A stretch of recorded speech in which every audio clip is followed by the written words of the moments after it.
quarter, and that's Catchings with active hands against her Team USA teammate Sue Bird. Well, Swin Cash was called for that all the way inside.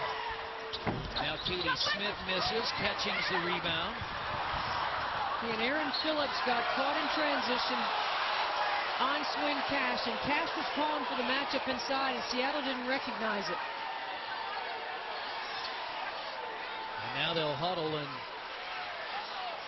that is Eric Bruton and Daryl Humphrey. Our third official is Lauren Holtkamp, and the ball will stay with Seattle. Catchings was falling out of bounds, so she had to throw the ball. Sue Bird does everything on the floor, including change the official's mind. That's Katie Smith in for the first time. She missed that three the last time down. Smith played last year in Washington. And Smith's jump shot, she has struggled this year.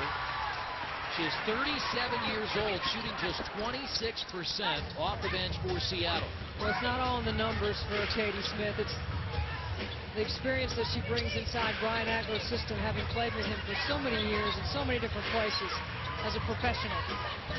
Here's Phillips drive, shot clock at 4, floats it up off the rim. And it's rebounded by Camille Little. Running the floor is Ashley Robinson, who lays it in. And right now, Seattle's game plan is to take advantage of Jessica Davenport, whether it's running the floor or whether it's posting her up in an isolation. They're going to double her as they showed there. Indiana versus it, and Phillips is open. And that ball tipped out to Smith, and here is Cash runs the floor, and that's the second bust out in a row that Seattle has gotten to cut the lead down to 5. The perimeter players have defensive balance responsibilities on those drives to the basket, and they're not rotating back. Rookie Jeanette Poland is on for the first time, averaging 6 points. She's shooting 58% from point range for Indiana. She replaces Tangela Smith and now guards Katie Smith. Bird, her first shot is good from the top of the key. I mean, if that's not a perfect looking jump shot, it's pretty close. Textbook wise. Great balance, ball on the right side, eyes on the target. She was the #1 pick in 2002 in her 10th year out of UConn. 2 titles with the Huskies, 2 titles with the Storm. As Phillips inside draws the foul. Now with 4 and 8/10 seconds to play in the first quarter. Free throws now for Aaron Phillips. Clock awareness, good management, drives hard to the basket to draw some contact. The one thing about Aaron Phillips and her frame is that you cannot knock her off line. If she's going to the basket, she can take a hit and still get the ball up to the rim and get to the free throw line. Only her second missed free throw of the year. She came in 13 of 14. Has played just 15 minutes in the last 4 games, but in the starting lineup tonight with the injury, the season-ending injury to Breon January. Full court pressure. Katie Smith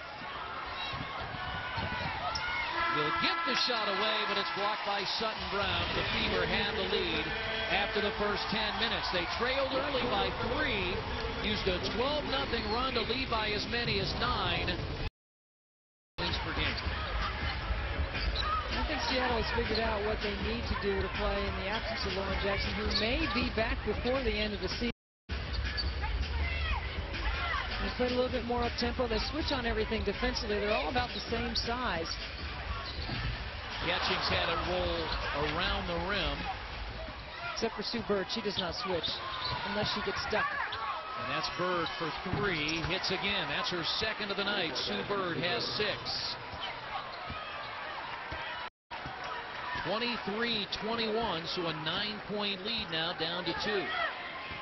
We mentioned before, Indiana was 7 for 8 to start the game, and then Brian Agler called timeout, and since then his defense has done a very good job. Catchings has struggled out there behind the arc, Debbie. Just 22% coming in after shooting a career-best 44% last year. I think Lynn Dunn's philosophy with her team offensively is if you're open and you don't shoot it, you're coming out. She wants them to take open jump shots. That's on Camille Little. Second foul. As Jeanette Poland there for the rebound.